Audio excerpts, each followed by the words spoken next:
तो देखिए ये टेस्ट आपका क्लास 9th का लिया गया था, जिसमें एक बच्ची ने हाईएस्ट मार्क का 20 में से 19 क्वेश्चन उन्होंने सही किया था।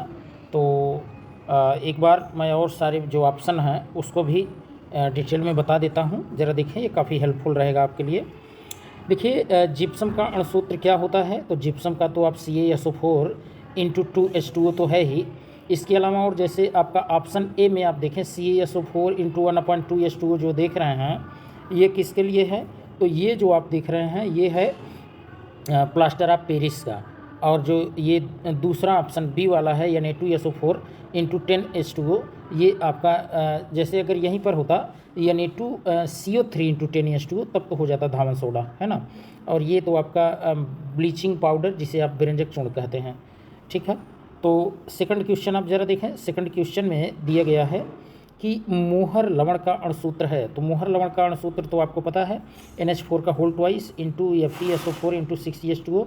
अच्छा, और भी ऑप्शन जो है जैसे फर्स्ट ऑप्शन देखें वही है POP प्लास्टर ऑफ पेरिस, और ये K2SO4 इंटू Al2SO4 का होल थ्राइस इंटू 24H2O, ये तो आपका पोटासियम यानी फिटकरी है, और ये आपका गंधक तूतिया है सी ऑप्शन में।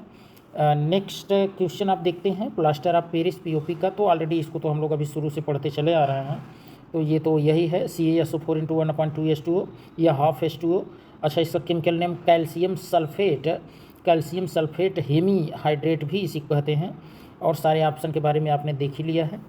चौथा क्वेश्चन आप ज़रा देखें, फोर्थ क्वेश्चन, फार्मिक अम्ल का अणुसूत्र है। फार्मिक अम्ल ये चींटी काटती है तो यही अम्ल छोड़ती है, इसको मेथेनोइक अम्ल भी कहते हैं, जानते रहिए।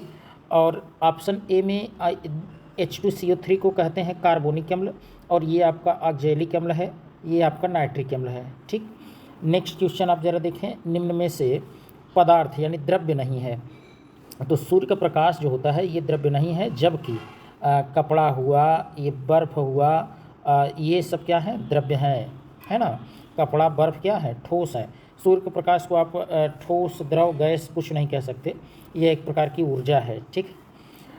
छठा क्वेश्चन आप ज़रा देखें, निम्न में से द्रव्य बना होता है, तो किससे बना होता है, ये छोटे छोटे कणों से मिलकर बना होता है, और उसी को आप परमाणु कहते हैं। अच्छा, और आप ज़रा देखें अणु से, तो ये तो ऐसा कुछ नहीं, इलेक्ट्रॉन ये सब नहीं होगा। देखिए नेक्स्ट क्वेश्चन आप ज़रा देखें, निम्न में से वायु है। वायु एक प्रकार का क्या है, मिक्सचर है यानी मिश्रण है, और इसमें यौगिक का तो अणुसूत्र होता है, आप जानते हैं, जैसे H2O। यौगिक किसे कहते हैं, दो या दो से अधिक भिन्न भिन्न तत्वों के एक निश्चित अनुपात में मिल करके यौगिक बना होता है। तत्व जो होता है ये समान प्रकार के परमाणुओं से मिलकर बना होता है। तो मिश्रण में तो एयर आ गया, तो एयर में सभी गैसें आप जानते हैं, ऑक्सीजन 21%, नाइट्रोजन 78%, और साथ में कार्बन डाइऑक्साइड 0.03%, और भी अन्य गैसें होती हैं इसमें। देखें आठवां क्वेश्चन, निम्न में से सर्वाधिक अंतराणविक अवकाश आप जानते हैं गैस में होता है, ठोस में अंतराणविक अवकाश कम होता है, और द्रव जो होता है वह ठोस और गैस के बीच में होता है, तो आप इसको पढ़ चुके हैं। नौवां क्वेश्चन देखें, निम्न में से सर्वाधिक अंतराणविक आकर्षण बल, अब यहाँ पूछा है तो ठोस में पाया जाएगा, याद रखे रहना है। 10वां क्वेश्चन, घनत्व का SI मात्रक किग्रा प्रति मीटर क्यूब ये हो जाएगा, और ये है तो सभी, ध्यान दें, हैं सभी, लेकिन SI मात्रक आपका ये ऑप्शन सी होगा। 11 नंबर का क्वेश्चन आप ज़रा ध्यान से देखें, निम्न में से ऊर्ध्वपाती पदार्थ है। ऊर्ध्वपाती पदार्थ आप जानते हैं कौन सा पदार्थ होता है, ऐसा ठोस पदार्थ जो बिना द्रव में बदले सीधे गैस में बदल जाए, जैसे आपका नौसादर है, कपूर है, नैफ्थलीन है, तो इसका ऑप्शन डी सही होगा, है ना। सभी सही हैं, उपरोक्त सभी। 12 नंबर का क्वेश्चन आप ज़रा देखें, ठोस बर्फ का अणुसूत्र होता है। ठोस बर्फ ठोस CO2 को कहते हैं, जानते रहिए। इस तरीके से ये बड़ा इंपॉर्टेंट क्वेश्चन है, पूछता है कंपटीशन में। 13 नंबर का क्वेश्चन आप ज़रा ध्यान दें, निम्न में से ठंडक उत्पन्न होने का क्या कारण है, तो वाष्पन होता है इसका कारण, ठीक।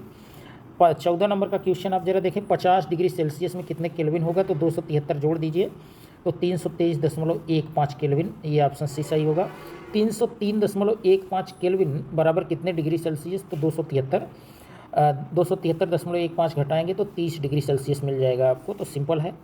अच्छा, यही एक क्वेश्चन ये गलत किया था ये बच्ची ने, देखिए पदार्थ की चौथी अवस्था में क्या क्या होता है, तो इसमें पदार्थ के जो कण होते हैं वो अति ऊर्जावान भी होते हैं, और पदार्थ जो है अत्यधिक आयनीकृत भी होता है और अति उत्तेजित अवस्था में भी होता है। तो इसका ऑप्शन जो होगा वो डी सही होगा। ठीक, ऑप्शन डी। तो यही एक क्वेश्चन ये बच्ची द्वारा गलत किया गया और सारे क्वेश्चन सही थे।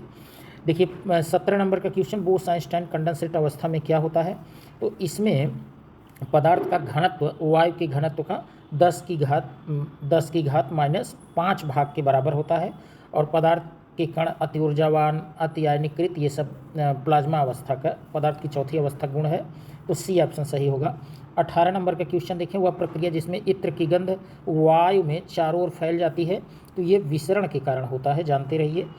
19 नंबर का क्वेश्चन आप जरा ध्यान दें, गर्म करने पर गैस का आयतन होता है, तो गर्म करने पर गैस का आयतन बढ़ जाएगा, आप जानते हैं, सिंपल क्वेश्चन है।